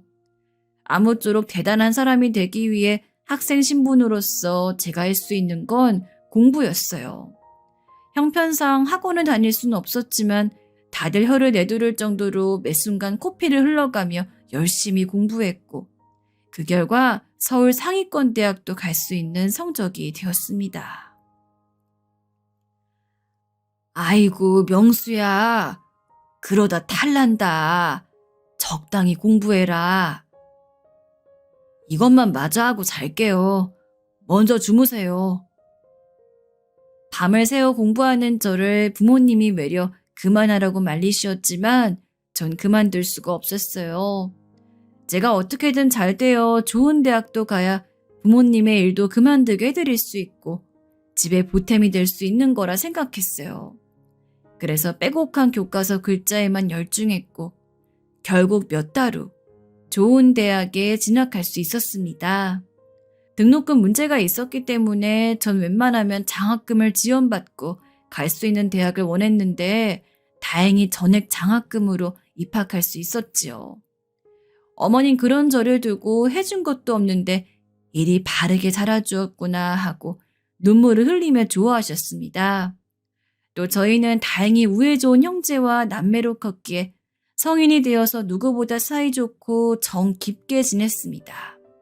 그것뿐만 아니라 각자 자기가 자기 몫을 알아서 하며 남에게 손 벌릴 일 없이 스스로 잘 먹고 잘 살고 더 나아가서 부모님도 보필할 수 있는 그런 사람으로 성장했어요. 엄마, 잘 지내고 있었어요? 요새 뭐 별다른 일은 없고요? 우리야 잘 지내지. 너야말로 무슨 일은 없고? 저희도 괜찮아요. 일이 조금 바쁘긴 한데 그래도 그럭저럭 버틸만한 정도라서 아마 다음 주 정도면 다 마무리될 것 같아요. 일 끝나고 와이프랑 같이 한번 찾아뵐게요. 그래 알겠다. 건강 잘 챙기고 무리해서 일하지 말고. 동생들도 저도 일찍 결혼을 했기에 생각보다 이르게 본가에서 나와 따로 살긴 했지만 그럼에도 꾸준히 부모님께 연락도 드렸고 시간이 나면 가족들을 데리고 찾아가서는 함께 식사도 하면서 그렇게 가족다운 시간을 보내기 위해 노력했습니다. 그런데 어느 순간부터 부모님께 연락을 드리면 전화를 받은 어머니의 목소리가 그다지 밝지 않았어요. 목소리가 왜 그러냐고 물으면 감기 기운이 있어 그런가 보다 라는 정도로만 말하시길래 혹시 심해지실까 싶어 보약까지 지어 보냈지만 시간이 지나도 어머니의 기운 없는 목소리는 나아질 기미가 보이지 않았습니다. 잘은 몰라도 아마 감기 때문은 아닐 것임이 분명했어요. 하지만 어머니 성격상 본인이 스스로 이야기하는 것이 아니면 자식에겐 힘든 일들을 절대로 숨기는 편이셨기 때문에 평소처럼 아무렇지 않게 안부를 물으면서도 내심 어머니가 얼른 저에게 무슨 고민이 있는지를 이야기해 주기를 바랬습니다. 그러기를 한 달 정도 되던 때 여느 때와 달리 조금 머뭇거리던 어머니가 드디어 한숨을 내쉬며 저에게 말해 주었어요. 너희 아버지가 요새 좀 우울증 증상이 좀 있는 것 같아. 무슨 일이 있냐고 아무리 물어도 괜찮다곤 하는데 그런 양반이 일만 다녀오면 쾌행한 얼굴을 해가지고는 하루 종일 방에만 틀어박혀 있다. 내가 아주 걱정이 돼서 못 살겠어. 아버지가요? 전 놀랄 수밖에 없었어요. 평소 언제나 밝게 웃고 다니시면서 동네 사람들에게 착하다고 평판이 좋은 아버지입니다. 싫은 일이 있어도 절대 내색하지 않고 그 문제에 대해 저나 다른 가족들이 화를 내면 오히려 그런 저희를 말리시면서 나중에 시간 지나면 다 괜찮아질 건데 그렇게 화내지 말아라. 나는 괜찮으니까 라면서 허허 웃는 그런 너그러운 분이십니다. 한평생 아버지를 봐왔지만 아버지가 크게 분노를 하거나 상심하거나 슬퍼하시는 모습을 단 한 번도 본 적이 없었습니다. 그런 아버지가 좋지 않은 안색을 해가지고는 방에만 계시다니 아내에게 이야기하니 아내 역시 걱정을 하더군요. 저희 아버지는 제 아내는 물론 동생들의 아내, 남편에게도 너무나 따뜻한 시아버지이자 장인어른이었기 때문에 평소에도 가끔 아버지랑 따로 연락을 하곤 했는데 그래서인지 아내가 제게 이렇게 이야기했습니다. 우리 바쁜 일 끝나면 아버님 좀 뵈러 가자. 그렇게까지 힘들어 하신다니 무슨 일인지 걱정되네. 그래서 바쁜 일을 마무리 짓고 나선 아내 말대로 좀 더 자주 부모님 집에 들렀습니다. 아버지는 아파트 경비원 일을 하고 계셨기에 일부러 아버지께서 퇴근하고 돌아오실 시간에 맞춰 평소 아버지가 좋아하는 회도 사서 함께 먹고 혹시 술이 들어가면 저희한테 좀 이야기해 주실까 싶어서 아버지 오랜만에 가족끼리 술 한잔해요 라며 함께 술자리도 가졌습니다. 그럴 때마다 아버지는 기분 좋은 듯이 웃으셨지만 그럼에도 여전히 얼굴 한구석에 남아있는 어두운 기운이 가시질 않았습니다. 물론 저희에게도 아무런 이야기를 안 해주셨고요. 아버지, 혹시 요새 안 좋은 일 있으세요? 어머니도 아버지 얼굴이 안 좋다고 매일 걱정해요. 직접 물어봐도 소용이 없었습니다. 제가 물어도 혹은 아내가 물어도 아버진 그저 괜찮다면서 내가 요새 조금 피곤해 그런가 보다 라며 본인이 힘든 것에 대한 이야기를 별로 꺼내고 싶지 않아 했습니다. 저로선 알 길이 없었습니다. 그저 걱정만 하는 것이 제가 할 수 있는 전부였죠. 그러던 어느 날 드디어 아버지의 안색이 안 좋았던 일에 대한 수수께끼가 풀리게 되었습니다. 시간은 잘 기억이 안 나는데 대충 새벽 4시쯤이었을 거예요.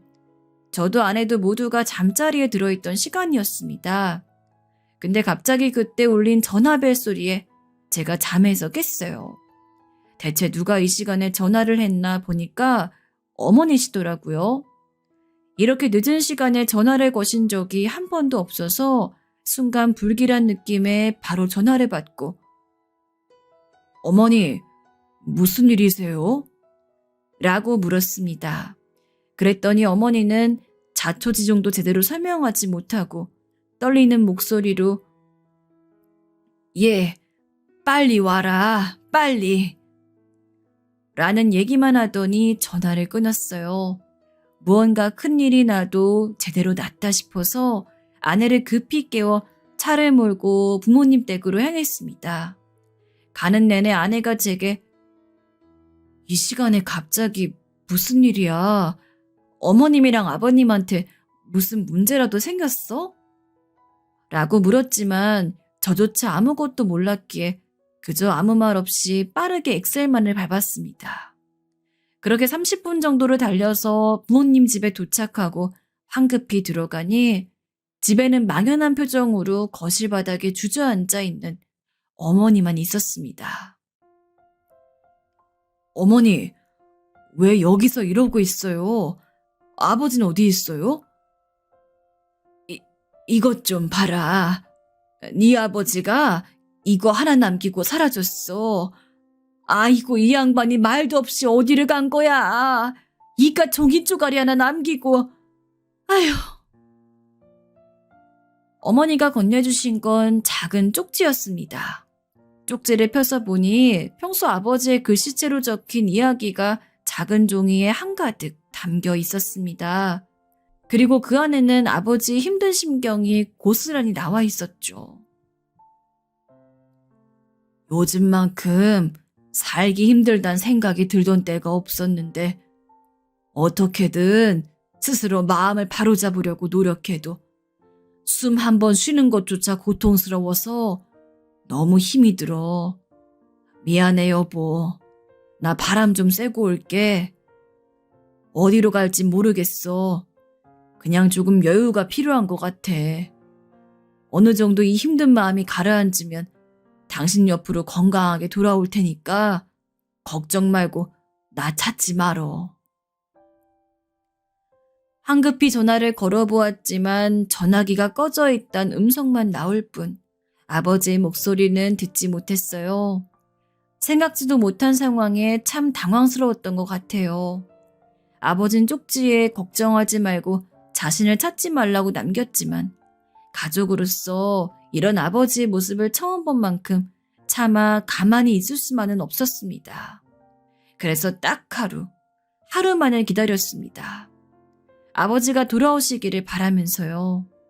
하루 내내 애타게 기다렸지만 그럼에도 아버지가 돌아오지 않자 결국 저희 가족은 경찰에 아버지에 대한 실종신고를 하게 되었습니다.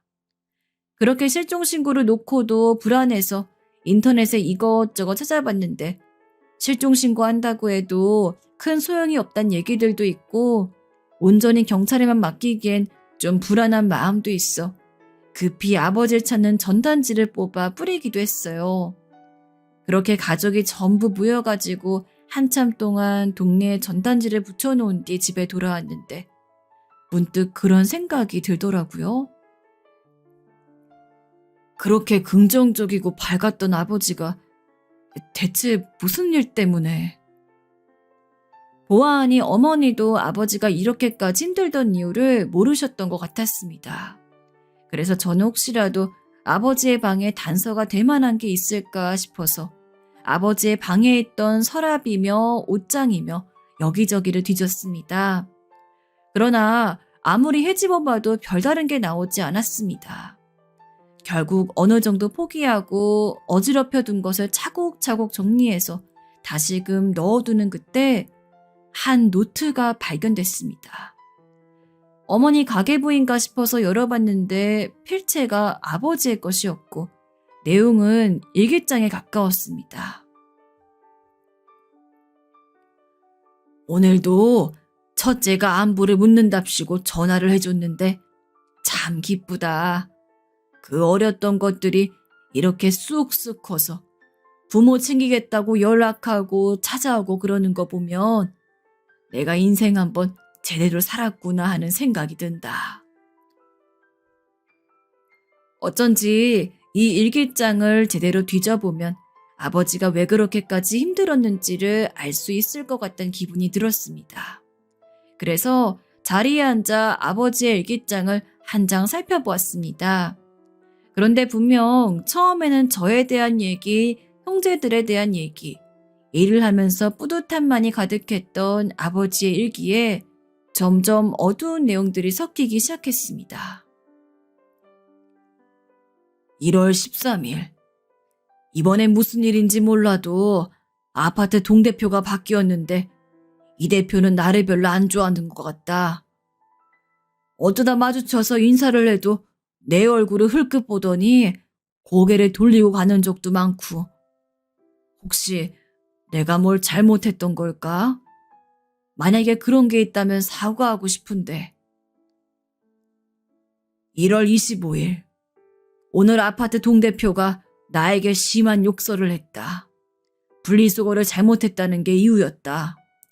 애초에 분류가 안 맞는 것들이 있어서 하나하나 확인하고 다시 분류하느라 조금 늦어졌던 것뿐인데 동대표에게 아무리 설명을 해도 계속 욕을 해서 그냥 죄송하다고 고개를 숙였다.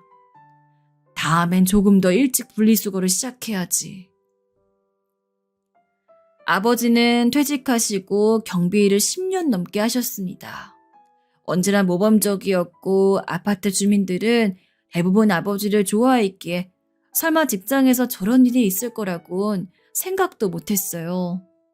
얼핏 아버지께 동대표가 바뀌었다는 이야기는 들은 것 같지만 그 이후로 아버지께 그 동대표에 관해 들은 적이 없었기 때문에 당연히 저는 이전처럼 잘 지내고 있을 것이라고 그렇게 믿었습니다. 그러나 아버지의 일기장이 담고 있는 내용은 너무나도 처참했죠. 2월 1일 아파트 동대표가 내 복장을 가지고 욕을 했다. 지저분한 곳이라도 있나 싶어서 황급히 살펴봤지만 아무 문제도 없기에 조심스레 물었더니 내 어깨를 퍽 밀치면서 천이 해져 보이는 게 잘못이라고 했다. 다른 주민들이 지나가는 자리에서 그렇게까지 욕을 들은 건 처음이었다. 이런 생각하면 안 되지만 정말 죽고만 싶다. 2월 5일. 어제 폭설이 내려 그런지 눈이 무척이나 많이 왔다. 그리고 아침에도 꾸준히 진눈깨비가 내리면서 땅에 쌓인 눈이 가득했다. 그래서 평소보다 일찍 출근을 해서는 아파트 동입구에 눈을 치웠지만 마르게 쌓인 눈을 혼자 감당할 수 없었다. 심지어 그 와중에 입주민 한 분께서 미처 치우지 못한 눈길에 미끄러져 넘어져 병원으로 실려갔다. 허리 숙이며 사과를 했고 다행히 넘어진 주민은 괜찮다고 이야기했지만 아파트 동대표는 그렇게 생각하지 않은 것 같다. 모든 화살이 나에게 돌아왔다. 여느 때처럼 심한 욕을 하면서 앞으로는 재계약이 없을 거라고 내게 으름장을 놓는데 난 어떻게 해야 하지? 3월 20일. 아파트에 정말로 경비원을 교체한다는 내용에 대한 종이가 붙었다. 종이만 보면 마치 내가 할 일도 제대로 안 하고 경비실에 가만히 앉아서 놀고 먹은 것처럼만 보인다. 평소 친하게 지내던 주민들이 무슨 일이냐고 묻는데 난 아무런 말도 할 수 없었다. 아내를 볼 면목도 애들을 볼 면목도 없다. 이대로 없었던 것처럼 사라지고만 싶다. 이 일기를 보고 나서야 그동안 아버지가 얼마나 힘들었을지 알게 되었습니다.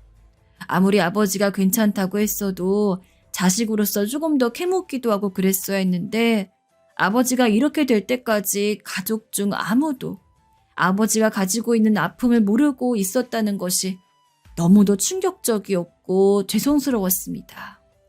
죽고 싶다는 이야기가 적힌 일기장을 보자 혹시나 바람을 쐬고 오겠다던 아버지께서 극단적인 선택이라도 할까봐 겁이 나 어떻게 할 줄을 몰랐습니다.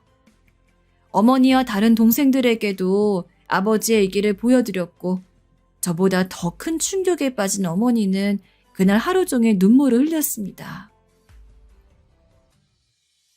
바보 같은 양반이 그렇게 힘들었으면 나한테 이야기라도 하지. 내가 그 동대표란 놈 뺨이라도 때렸을 텐데.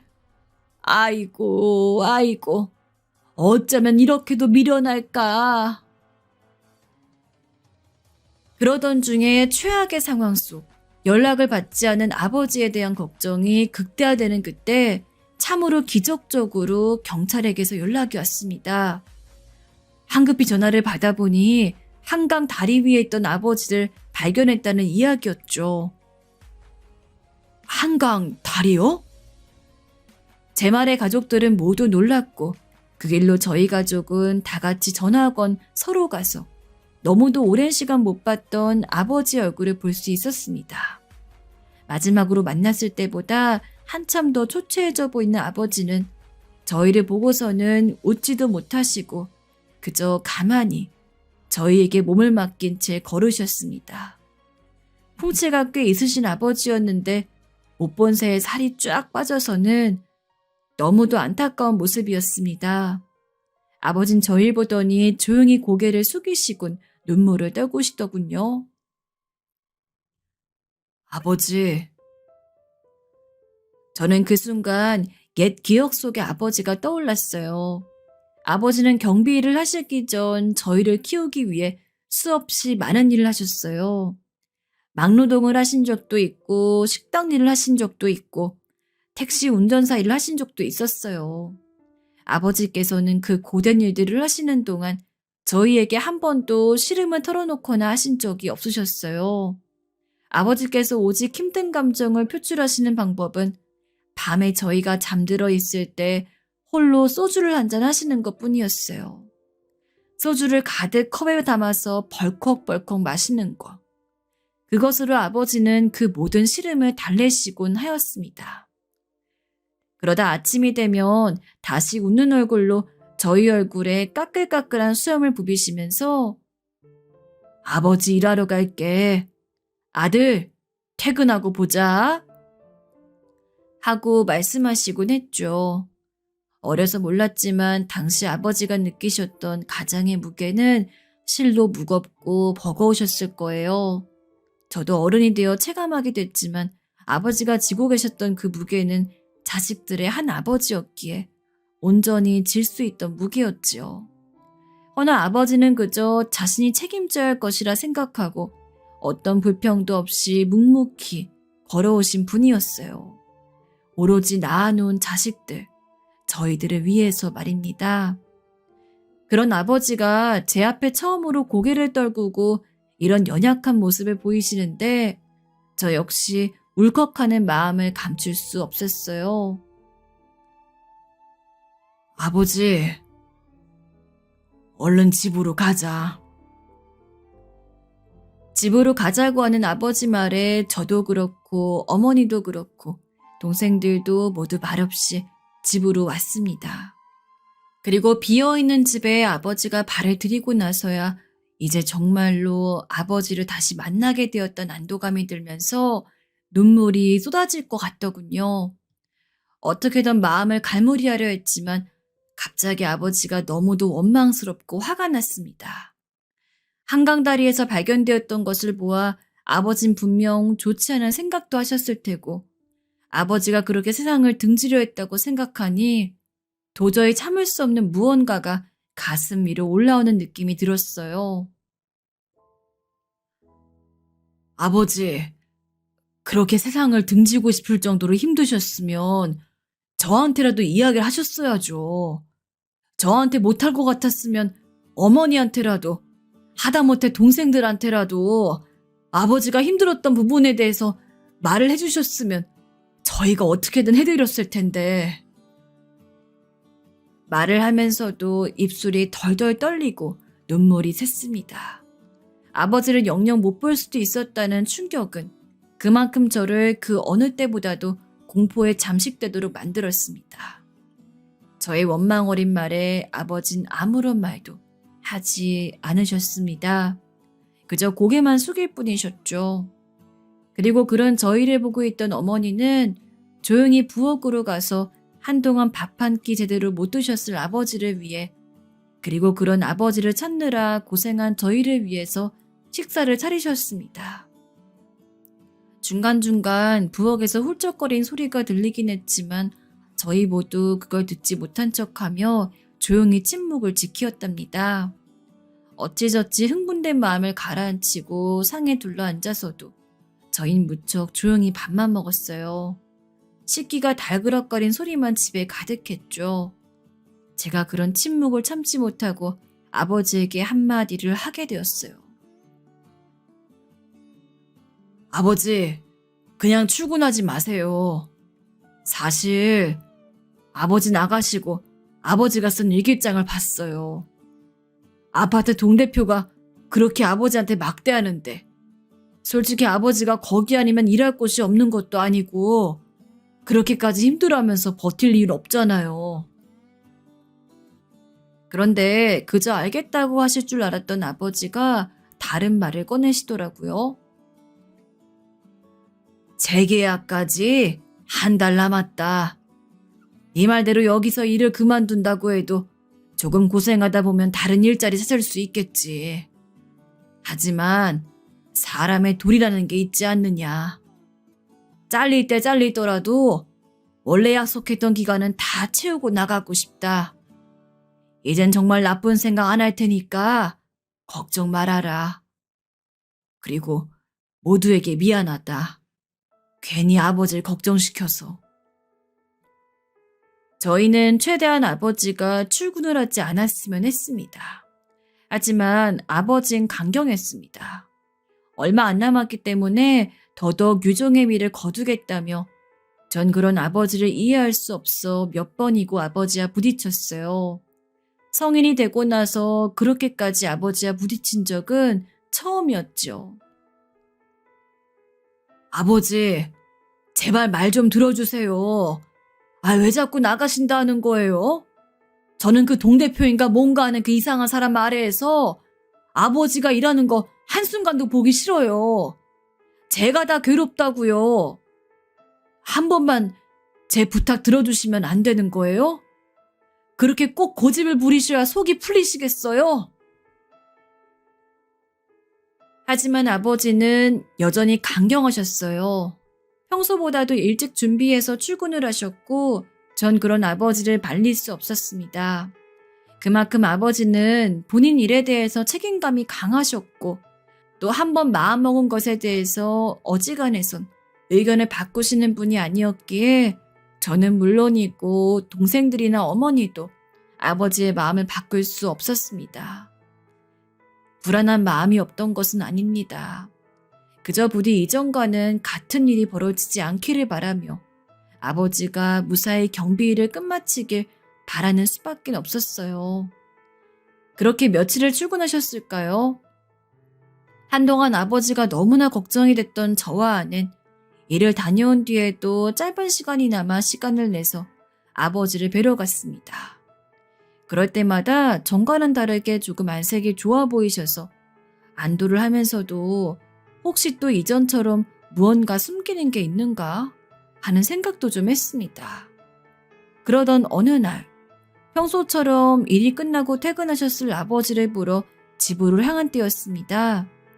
도착했더니 아버지께서 너희 왔니? 마침 잘 왔다. 라며 아버지가 저희를 무척 반겼습니다. 이전과는 확연히 다른 반응에 무슨 좋은 일이라도 있나 싶어서 얼떨떨한 마음으로 들어가니 아버지가 그러더군요. 오랜만에 가족끼리 삼겹살 파티나 할까?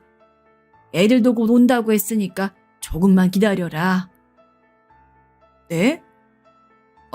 네, 좋아요. 전에 없이 밝은 목소리에 아버지, 어떤 일이 있으셨길래 이렇게 기분이 좋아 보이실까 싶어서 궁금하긴 했지만 온 가족을 다 부른 만큼 그 자리에서 이야기할 것 같아 아버지와 어머니를 도와 상을 차리며 동생들이 오기를 기다렸어요. 그리고 마침내 온 가족이 다 모여서 열심히 삼겹살을 구워 먹으며 소주까지 한잔했어요. 동생들도 아버지에게 좋은 일이 있다는 것을 눈치챘는지 고기를 먹으면서도 흘끗흘끗 아버지 얼굴을 보는 것이 꽤나 궁금해 보였습니다. 그런 저희의 마음을 알았는지 소주 한 잔을 벌컥벌컥 들이킨 아버지가 잔을 내려놓고는 드디어 입을 뗐습니다. 솔직히 그때 집으로 다시 돌아왔을 때만 해도 내가 그 아파트에서 일을 하게 된 건 재계약 전 한 달이 마지막일 거라고 생각했어. 근데 그래도 아직 세상은 따뜻한지 모든 것을 포기하고 있었음에도 참으로 과분할 정도로 좋은 일이 생기더구나. 아버지가 이리도 기쁜 낯을 하게 된 것은 아버지가 일하는 아파트에 살던 초등학교 5학년 여자의 덕분이었어요. 경비원 교체에 대한 동대표의 종이가 붙고 난 뒤 바로 그 옆자리에 한 대자보가 붙었다고 합니다. 바로 이유 없는 경비원 교체에 대한 반대 대자보였죠. 안녕하세요. 저는 102동에 사는 초등학교 5학년 신민지입니다. 엄마와 함께 엘리베이터를 타고 집에 가다 경비원 아저씨가 바뀐다는 이야기를 들었습니다. 하지만 우리 동 경비 아저씨는 다른 아파트 경비 아저씨보다 훨씬 더 착하고 저희 엄마도 저희 경비 아저씨를 무척 좋다고 생각합니다. 경비 아저씨는 오랜 기간 저희 아파트에서 열심히 일을 해주셨고 주민들이 힘들면 먼저 나서서 도와주시는 분이었습니다. 비록 피가 섞여 있지 않고 함께 살고 있지도 않지만 전 경비 아저씨를 또 하나의 가족이라고 생각합니다. 그런데 이렇게 가족 같은 경비 아저씨를 말도 안 되는 이유로 내쫓는 건 말도 안 된다고 생각합니다. 우리 경비 아저씨를 지켜주세요. 그 대자보가 전부가 아니었습니다. 참으로 눈물 나고 감사하게도 대자보 옆에는 아파트에 사는 주민들의 수많은 동의 포스트잇이 붙어 있었다고 합니다. 평소 경비 아저씨와 자주 이야기 나누는 305호예요. 부당한 재계약 취소 및 경비원 교체를 반대합니다. 아이들도 이렇게 명확하게 무엇이 옳고 그른 줄 아는데 어른으로서 제가 대신 부끄럽습니다. 막무가내식 경비원 교체를 찬성하지 않습니다. 지금껏 여러 아파트에 살아봤지만 현재 계신 경비 아저씨만큼 좋은 분을 못 봤습니다. 다른 사람 들여온다고 해도 그 사람이 지금 경비 아저씨만큼 좋을 거란 보장이 어디 있습니까? 심지어 아버지는 일하는 내내 경비원 교체에 대해 수많은 주민들의 위로도 받았다고 했습니다. 게다가 직접 아파트 동대표를 찾아가서는 마음대로 아버지를 자르지 말라. 아버지는 경비원으로서 그 누구보다도 열심히 일했다며 대신 화를 내주는 사람들도 있었다고 합니다. 경비원 교체에 대한 반대 서명까지 모아가지고는 동대표에게 전달됐다고 하니 아파트 주민들이 저희 아버지를 얼마나 경비원으로서 좋은 사람이라고 생각했는지 많이 보였습니다. 그리고 그런 모두의 노력 덕분에 정말로 경비원 교체는 없던 일이 되었고 아버지의 계약은 연장이 되었습니다. 저희 가족은 아버지의 말을 듣고 나선 바로 아버지의 일터로 찾아가 그 대자보와 포스트잇들을 하나하나 보았어요. 정말로 보는 내내 눈물이 절로 흐르더라고요. 세상에. 여보, 우리 아버님이 정말로 좋은 일 많이 하셨나 봐요. 아내 역시 제 손을 꽉 쥐며 그런 말을 하는데 전 흐르는 눈물을 멈출 수 없었어요. 사실 누구보다 책임감 강하고 성실했던 아버지가 이런 일을 당하셨을 때 얼마나 상처를 받았을지 제가 가장 잘 알고 있었어요. 자라오는 내내 어떤 일이든 늘 한결같이 열심히 하셨던 아버지를 보면서 컸고 그런 아버지를 아는 터라 이런 말도 안 되는 일이 벌어졌을 때 티를 내지 않았지만 가슴이 찢어지도록 아팠습니다. 그런데 아버지가 이 포스트잇을 보며 위로를 받았다는 걸 생각하니 그런 아버지 얼굴이 떠올라 저도 모르게 숨을 죽여 울고 말았습니다. 하지만 여기서 저는 더 한 가지 기쁜 소식을 알게 되었는데요. 그 과정에서 아파트 동대표가 무언가를 느꼈는지 이전과는 다르게 아버지 앞에서 살랑살랑 웃기도 하고 잘해준다고 하더라고요. 제가 그걸 실제로 목격하게 되었는데요. 얼마 전 과일을 전달해드리기 위해 아버지가 일하는 일터에 가게 되었는데 주민들과 아버지가 살갑게 이야기를 나누고 계시더라고요. 그래서 제가 아버지하고 아버지를 불렀는데 마침 아버지가 사진으로 얼굴을 보여주었던 동대표란 사람이 어슬렁어슬렁 다가오더군요.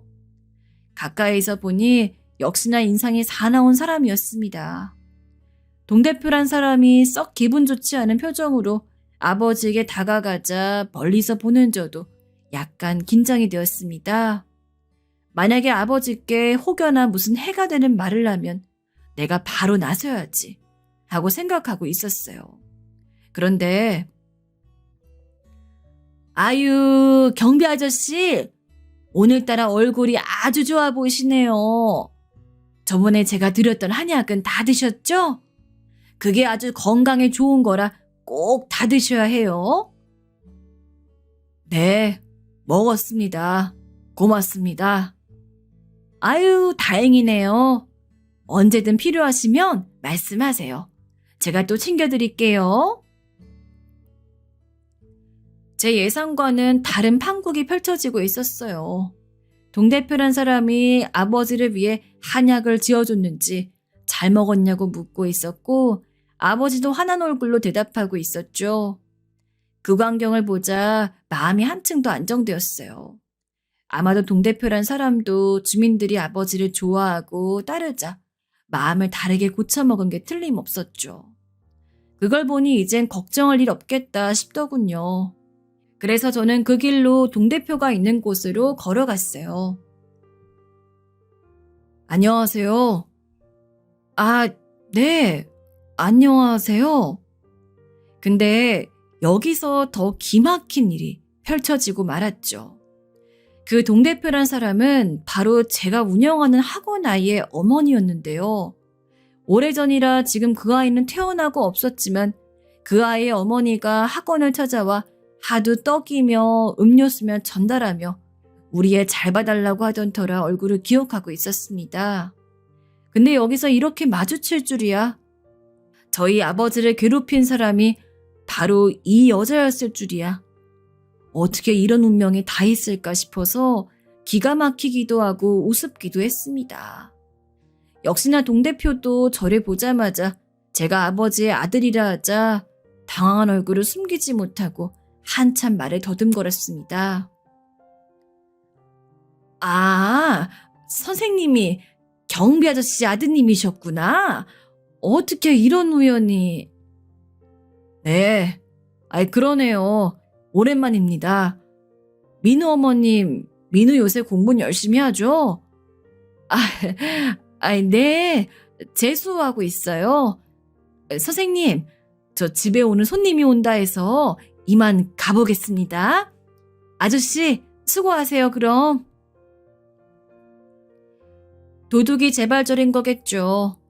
그렇게 동대표는 벌개진 얼굴로 저에게 몇 마디 몸붙이고 서둘러 총총 가버렸답니다. 세상 우연이라는 게 참 기가 막히죠. 그래서 사람은 어딜 가서든 인품있게 행동해야 한다는 말이 나오는 것 같습니다. 어디서 어떤 인연으로 엮일지 모르니까 말이죠. 마음속으론 통쾌하기도 하고 고소하기도 하고 진즉 내가 그 동대표를 만날 걸 하는 생각도 들더라고요. 아무쪼록 그 이후로 아버지는 지금 무척 행복하게 이 일을 하고 계시답니다. 사실 이 일의 공은 저보단 12살짜리 아이입니다. 12살짜리 아이가 저희 아버지를 살린 것 같아 직접 찾아가 인사라도 하려고 했지만 부담을 느낄 것 같아 거두긴 했는데 너무 기특하기도 하고 너무 감사하기도 하고 마음의 따뜻함이 계속 맴돌았습니다. 그 아이가 쏘아올린 작은 빛이 저희 가족에겐 행복이라는 큰 불씨로 돌아왔습니다. 이런 따뜻한 마음들이 있어서 아직 세상은 살만한 것 같습니다. 작은 어린아이의 데자부에서 비롯된 수많은 온정과 사랑이 저희 아버지를 이렇게 다시 행복한 사람으로 만든 것 같아 그것만큼은 너무도 가슴이 벅차고 고마움이 느껴집니다. 앞으로는 별일 없이 아버지가 일하실 수 있는 만큼 이대로 쭉 아파트에서 좋은 경비원으로 함께 할 수 있으면 좋겠어요.